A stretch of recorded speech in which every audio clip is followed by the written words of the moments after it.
자카르타 연합의 아름다운 아침입니다. 다 함께 사도신경으로 신앙 고백하겠습니다.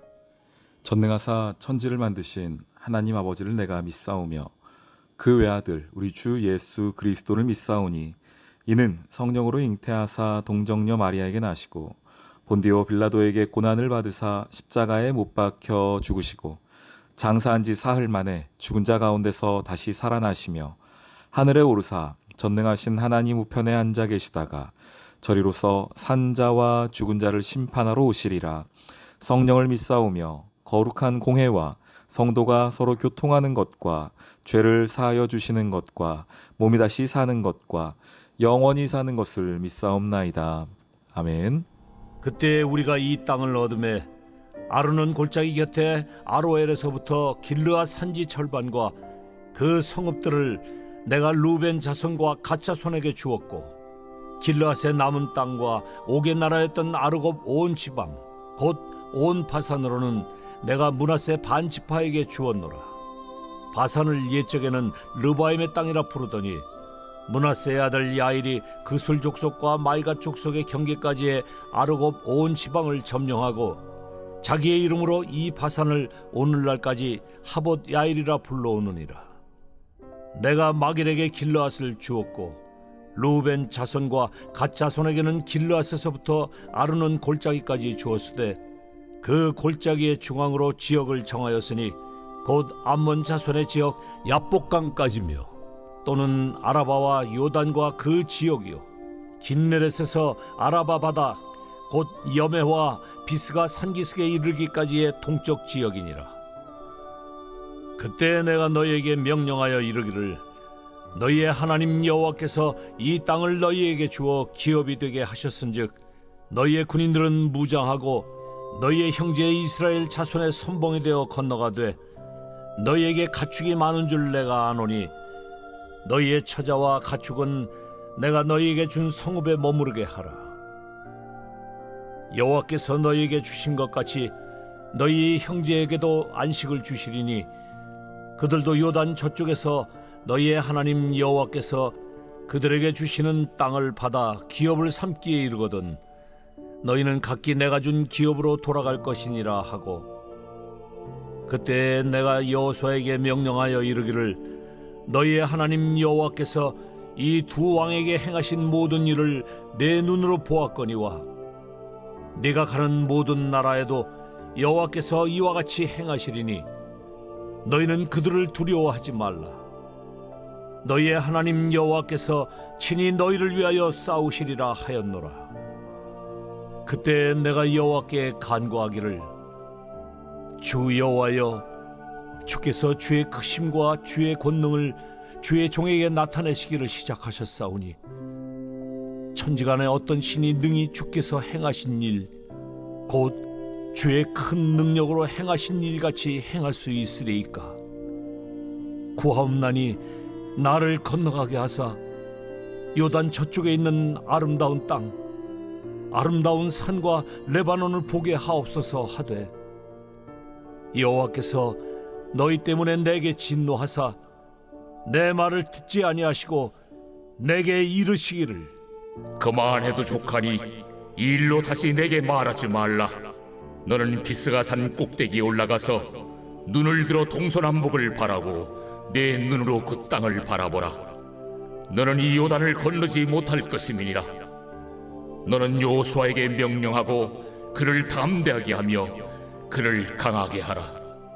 그는 이 백성을 거느리고 건너가서 내가 볼 땅을 그들이 기업으로 얻게 하리라. 그때 우리가 벳보올 맞은편 골짜기에 거주하였느니라.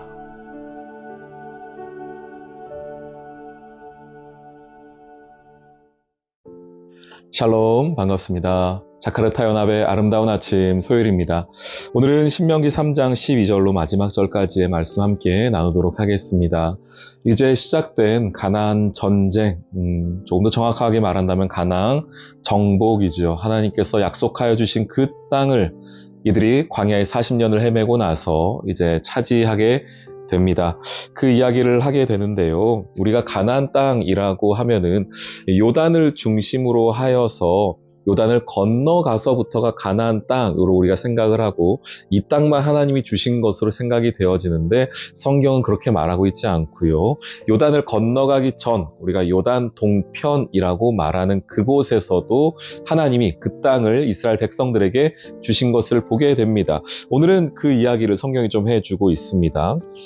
우리가 성경 공부를 잠시 해본다고 하면은요, 이 요단을 중심으로 하여서 요단 동편에는 두 지파 반이 남습니다. 그러니까 총 세 지파인데 한 지파는 반만 남습니다. 어느 지파냐? 루벤 지파, 갓 지파, 이 두 지파는 온전하게 그 지파들이 모두 남고요. 13절에 보시면 므낫세 지파 같은 경우는 반은 동쪽에 남고 반은 또 건너가게 되는 모습이 있습니다. 그래서 두 지파 반, 12지파 중에 두 지파 반은 이쪽에 남고 또 9지파 반은 건너가서 땅을 차지하게 된다라는 것 우리가 좀 알아두시면 좋겠습니다. 왜 이들이 이 두 지파 반에 남게 됐는가? 어제 저희가 보았던 것처럼 바산 그리고 그들이 있었던 헤스본의 그 땅을 점령했었죠. 그 지역이 바로 이 요단 동편 지역입니다. 그렇기에 그 점령한 지역에서 하나님 주신 그 땅에서 그들이 남기로 결정을 했는데 오늘 본문 18절 보시면 그때에 내가 너희에게 명령하여 이르기를 너희의 하나님 여호와께서 이 땅을 주어 기업이 되게 하셨은즉 이건 역시도 이 동편 땅 역시도 하나님이 기업으로 주셨다는 겁니다. 그래서 이제 이 세 지파는 먼저 받은 거예요. 가나안 땅을 요단을 건너가지 않고서도 벌써 땅을 받은 겁니다. 미리 받은 것이죠.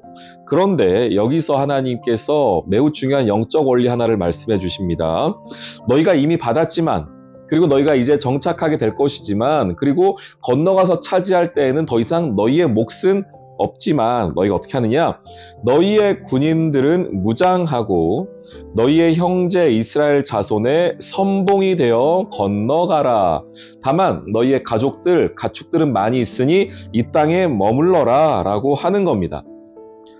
20절 여호와께서 너희에게 주신 것 같이 너희의 형제에게도 안식을 주시리니 그들도 요단 저쪽 요단 건너가서 너희 하나님 여호와께서 그들에게 주시는 땅을 받아 기업을 삼기에 이르거든 너희는 그때에 돌아가게 될 것이다 라고 이야기합니다.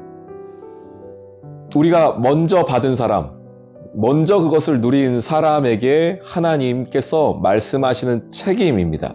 영적인 책임이에요. 세상적으로 본다면은 내가 건너가서 싸울 이유가 실은 하나도 없습니다. 내가 우리 자녀들, 우리 가족들, 내 재산들 이 땅에 놔두고 건너가서 내가 거기서 싸울 이유가 없어요. 혹 전쟁에서 잘못되면은 나만 손해 아니겠습니까? 나는 이미 받았는데요. 나는 이미 누리고 있는데요. 그런데 하나님께서 건너가 싸우라고 하십니다. 여러분이 지금 먼저 믿은 하나님의 자녀들이신가요? 먼저 하나님께 받은 은혜가 있으십니까? 그러면 거기에 대한 책임을 지셔야 됩니다. 어떤 책임인지 아세요? 18절 말씀에 그들의 선봉이 되는 책임입니다. 선봉이 뭐예요? 가장 앞장서는 겁니다. 군대에서 가장 맨 앞에 있는 그 선봉대 아닙니까? 돌격대 아니겠습니까? 적들을 가장 먼저 만나는 사람들이 이 선봉에 서는 사람들인데 먼저 받은 자들에게 그리고 하나님이 많이 주신 자들에게 요구하시는 게 뭐냐? 믿음의 선봉에 서는 은혜입니다. 믿음의 선봉에 서는 영적인 책임이에요. 여러분 가정에서도 마찬가지이고요. 교회에서도 마찬가지입니다. 하나님께서 여러분에게 주신 직분이 있으십니까? 꼭 직분이 아니더라 하더라도 여러분이 하나님께서 주신 은혜가 있으신가요? 다른 누구보다도 내가 하나님으로부터 받은 은혜의 시간이 더 깁니까? 어떤 분들은 그것을 말씀하시죠. 우리 집안이 몇 대째다, 3대째다, 4대째다. 내가 믿은 지가 20년이다, 30년이다. 우리 아버지 때부터, 어머니 때부터. 그렇게 하셔서 여러분들 무엇을 하고 계십니까? 왜 여러분에게 먼저 그런 은혜를 주셨습니까? 왜 여러분에게 그 가정에 여러분의 그 삶에 왜 그런 은혜를 먼저 허락하셨습니까? 이 이유 때문입니다. 선봉에 서라는 거예요. 여러분 가정이 선봉에 서는 은혜가 있길 소망합니다. 여러분 개인이 교회를 위하여 주의 나라를 위하여서 선봉에 서는 은혜가 있기를 주님의 이름으로 축원합니다. 나를 위해서가 아니에요. 여러분이 받은 은혜, 여러분이 먼저 믿은 그 은혜, 아직 믿지 않는 여러분의 가족을 위해서입니다. 선봉에 서셔야 돼요. 우리 교회에서 여러분들이 몇십 년씩 귀한 신앙생활을 하셨습니까? 뭐 우리가 그것을 자랑할 건 없어요. 물론 그걸 숨길 필요도 없죠. 그게 또 뭐 잘못된 것은 아니니까요. 그러나 하나님께서 그렇게 해주신 이유를 여러분 꼭 기억하셔야 됩니다. 여러분을 선봉에 세우기 위함입니다. 연약한 자들을 뒤로 하고 내가 먼저 받았으니, 많이 받았으니 거기에 대한 책임을 지는 거예요. 영적인 책임이죠. 하나님께서 여러분에게 요구하시는 그 자리에 설 수 있는 은혜가 있기를 소망합니다. 그것은 은혜예요, 말 그대로요. 내가 하나님으로부터 먼저 받은 것 아닙니까? 그거 내가 잘해서 받았나요? 어제 이스라엘 백성들이 그 전쟁했던 거예요. 우리 시온 그리고 헤스본 왕을 물리쳤던 것이 그들이 싸움을 잘해서였습니까? 은혜로 받은 거였죠. 그러니 너희 역시도 그 은혜를 갚기 위하여서 요단 서쪽 건너가면은 너희의 받을 땅은 없다. 그러나 그게 뭡니까? 그들에게는 은혜가 되는 것이죠. 요단 서쪽에서 남은 아홉 지파 반의 그 이스라엘 백성들에게는 그것이 은혜이죠. 선봉에 싸워준 그 사람으로 말미암아 승리케 된다면 그 나머지 사람들이 얻는 것은 은혜로 얻는 것입니다. 은혜로 받았으니 은혜로 주라는 거예요. 거저 받았으니 거저 주는 겁니다. 여러분 어디서요? 선봉에 서서요. 앞장서서요. 여러분 앞장서는 것 은혜입니다. 많이 받으셨다는 증거예요. 네, 그게 부담스러울 수 있어요. 아, 하나님이 왜 나에게 이 일을 맡기셨지? 아, 내가 왜 가장 앞에 서서 이 화살도 맞고 비난도 당하는가? 가끔 그러실 때 있으시죠? 교회에서도 마찬가지일 것이고 아마 여러분 사업하실 때에도 내가 왜 이 자리에 서 있는가 고민될 때 있을 겁니다. 그러나 기억하십시오. 여러분이 받은 은혜가 커서입니다. 여러분이 먼저 받았기 때문입니다. 그리고 하나님은 그것을 가장 맨 앞에 서 있는 그것으로 다른 이들에게 베풀라고 말씀하시는 거예요. 선봉에 서는 은혜입니다. 그 은혜가 오늘 우리 사랑하는 성도님들의 삶의 자리 가운데 있기를 소망합니다. 아멘. 오늘의 기도. 하나님, 요단 동편의 두 지파 반이 땅을 분배받아 남았습니다. 먼저 분배를 받고 정착을 시작한 이들이지만 오히려 요단을 건널 때에는 선봉에 서는 모습을 봅니다. 주님, 저 역시 먼저 믿은 자이고 많이 받은 자인데 다른 이들보다 주의 사역과 복음의 현장에서 선봉에 서는 은혜가 있게 해주세요. 교회를 위하여, 믿음의 가족들을 위하여 앞에 서는 은혜가 있게 해주시고 맡겨주신 주님께 부끄럽지 않은 일꾼 되게 해주세요. 예수님의 이름으로 기도합니다. 아멘.